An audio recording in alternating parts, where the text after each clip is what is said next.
What's up everyone and welcome back to the MMA Buzz. Ilia Topuria did not hold back as he publicly criticized Team Khabib following yet another performance-enhancing drug controversy linked to the camp. The latest incident involves a longtime teammate and training partner of Khabib Nurmagomedov, who was recently suspended after testing positive for recombinant erythropoietin, a substance widely known for significantly boosting endurance. Anti-doping officials issued a one-year suspension, backdated to the date of the test, ruling the fighter out of competition until August 1, 2026. As a result, the PFL stripped him of his featherweight tournament title and all associated prize money. His team has already confirmed there will be no appeal. This case adds fuel to the growing list of doping controversies connected to Khabib's inner circle, following previous suspensions, including one involving Usman Nurmagomedov in 2023, when Topuria was asked about recent comments made by Islam Makhachev, who downplayed him and accused him of avoiding a fight. With Arman Shuriken, Topuria shifted the focus entirely during an interview with Georgian media outlet Setanta Sport. Instead of responding directly, he pointed to the repeated doping issues surrounding that camp. Topuria, who recently stepped away from competition for personal reasons, made it clear that he has little interest in engaging with a team that continues to be linked to performance-enhancing drug headlines. While he acknowledged Khabib Nurmagomedov's personal conduct, praising him for staying respectful and avoiding public feuds despite constant criticism, Topuria drew a sharp distinction between Khabib and those around him.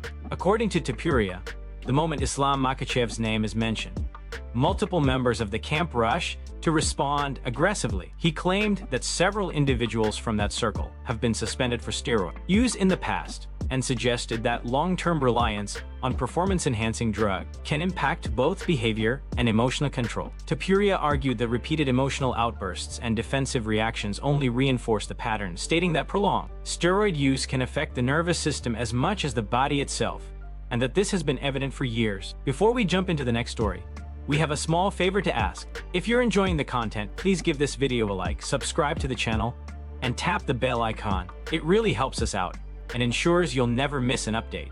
Move on to another news. Kamaru Usman has openly criticized Tom Aspinall for the way he's handled the ongoing eye injury situation, suggesting that the interim heavyweight champion is doing himself more harm than good by engaging publicly online. According to Usman, Aspinall's recent back and forth on social media only adds unnecessary noise and distracts from how a champion should conduct himself. The situation escalated after Ciryl Gane shared a training update on social media, stating that he still had no opponent or fight date while continuing to prepare. Aspinall responded in the comments, placing blame on Gane for delay movement in the heavyweight division. He later revealed that he is not yet medically cleared and requires surgery on his eye, while also promising to settle matters once he returns.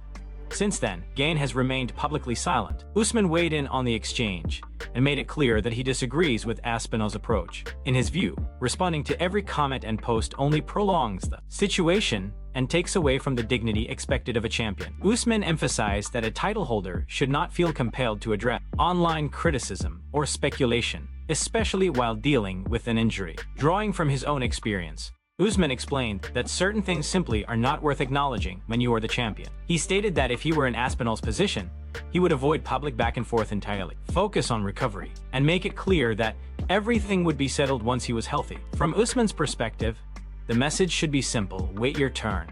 And when the champion is ready, the fight will happen. Usman believes Aspinall would benefit more from staying composed, handling matters privately, and letting his performance inside the octagon speak for themselves, rather than engaging in internet exchanges that only fuel speculation. While a rematch between Aspinall and Gane is expected sometime in the spring of 2026, no official announcement has been made, leaving the heavyweight division in a holding pattern for now. Move on to another news. Michael Bisping believes Ilia Topuria has the potential to become a legitimate world champion in professional boxing, while new details continue to emerge regarding Topuria's highly publicized personal situation. According to multiple reports, the breakup between Topuria and Georgina Usyk has become increasingly complicated. The couple reportedly separated in August, with early discussions focused primarily on Georgina's financial demands. By late October or early November, Topuria filed for a civil separation, keeping the terms relatively reasonable and centered on shared responsibilities, including matters involving their child. After being notified of the legal filing, Georgina sought legal representation and soon after made allegations of abuse, claiming she possessed evidence that could place Topuria in a serious legal position. Reports state that she demanded a substantial financial settlement in exchange for not pursuing the complaint, a request Topuria reportedly agreed to. Despite this, Georgina later proceeded with filing the abuse complaint. As of now, no restraining order, arrest, or formal legal notification has been issued against Topuria. Sources also claim that Georgina attempted for months to make the situation public and even explored the possibility of appearing publicly with alleged material, adding further tension and media attention to an already volatile breakup. Due to the ongoing legal matters, Topuria's return to the octagon remains uncertain. Industry insiders believe he could resolve the situation by the summer, potentially setting up a comeback later in the year. Amid the uncertainty, Michael Bisping offered a bold assessment of Topuria's future, suggesting that the undefeated fighter has the tools to succeed at the highest level of boxing. Bisping noted that Topuria himself has recently expressed interest in transitioning to boxing after 1 or 2 more UFC fights. According to Bisping, Topuria's age, knockout power,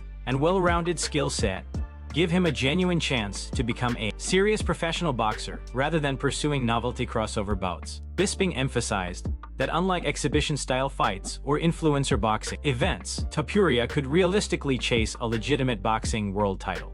In his view, Topuria's potential extends beyond mixed martial arts, with the rare possibility of becoming both a 2-division UFC champion and a world champion in boxing, an achievement that would place him among the most versatile combat sports athletes of his generation. Move on to another news. The UFC welterweight division is in a state of turmoil, and Joaquin Buckley added even more fuel to the fire during a recent appearance on Submission Radio. Buckley shared his belief that a potential showdown between Islam Makhachev and Kamaru Usman is the most likely next major fight at 170 pounds. But he does not expect either man to remain in the division for long. According to Buckley, the winner of that matchup would likely capitalize on the moment and move on, creating an opportunity for the next generation of welterweight contenders to take control of the division. He suggested that if Usman were to win, it would be a one-and-done appearance at welterweight, as Usman has already spoken about moving up to middleweight to pursue a title fight and a potential rematch. Buckley added that even if Makhachev were victorious, he does not believe Islam would stay at 170 despite claims that he could dominate the division long-term. Buckley argued that a win over Usman would allow Makhachev to achieve double champion status while further cementing his legacy, leaving little incentive to continue competing at welterweight. In Buckley's view, staying in the division would pose unnecessary risks, especially given the physical challenges Islam would face against larger, stronger opponents. He went on to criticize Makhachev's suitability for the weight class, stating that he does not believe Islam is a natural welterweight, and that this would become evident against elite strikers with size and power. Buckley specifically named himself, Ian Gary, and Michael Morales as fighters who could present serious physical threats and potentially overwhelm Islam at 170 pounds. In addition to discussing the title picture, Buckley addressed comments made by Shavkat Rakhmonov, firing back at remarks he considered disrespectful and predicting a high-profile knockout should they ever meet in the octagon. Buckley pointed to Rakhmonov's fight with Jeff Neal as evidence that he absorbs too much damage on the feet, a dangerous habit against someone with Buckley's explosiveness. Looking ahead, Buckley also made it clear that he is targeting a fight with Jack Della Maddalena next, positioning himself for a major statement win as the welterweight division prepares for a potential shift in power.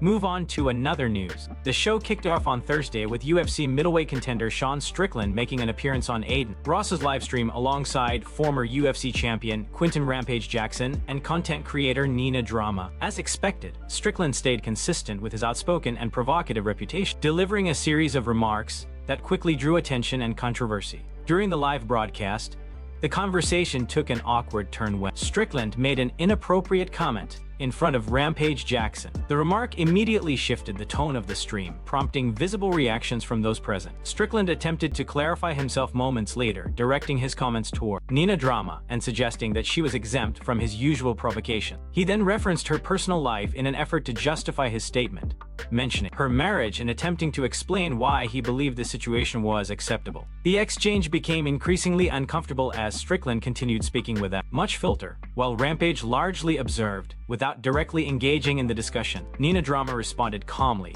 clarifying details about her relationship and emphasizing that she has been married for years. Despite the clarification, The moment underscored the unpredictable nature of Strickland's public appearances and his tendency to push boundaries regardless of setting or audience. The incident quickly circulated across social media platforms, sparking mixed reactions from fans and critics alike. Some viewers dismissed the moment as another example of Strickland's unfiltered personality, while others criticized the lack of restraint and professionalism displayed during the livestream. The appearance reignited ongoing conversations about accountability, platform responsibility, and how fighters conduct themselves outside the octagon. Strickland has long been known for courting controversy through interviews, podcasts, and social media, often blurring the line between authenticity and provocation. This latest incident adds to a growing list of moments that keep him in headlines even when he is not competing. While no official response has been issued by the UFC regarding the livestream, the clip continues to circulate, ensuring the discussion around Strickland's conduct remains active among fans and media alike. Move on to another news. Following Sean Strickland's exit from the livestream, Quentin "Rampage" Jackson offered a candid reaction to the incident, making it clear that he was genuinely surprised by Strickland's behavior. Rampage said the situation left him shocked and concerned, suggesting that something may be seriously off with Strickland based on how freely he spoke during the broadcast. Rampage explained that Strickland appeared to have no filter and seemed unconcerned about the consequences of his words, despite already being under scrutiny. He noted that Strickland has previously faced disciplinary issues and emphasized that UFC staff were reportedly present because of past problems. According to Rampage, this made the situation even more alarming, as Strickland continued speaking recklessly and used language that many people consider unacceptable or off-limits. He admitted that even someone who is not easily offended could not help but be taken aback by what was said. Rampage described the moment as surreal, stating that he could not believe certain remarks were spoken out loud on a live platform. While he stressed that he personally does not take things to heart easily, he acknowledged that the comments crossed a line and create an uncomfortable atmosphere for everyone involved. Rampage went on to say that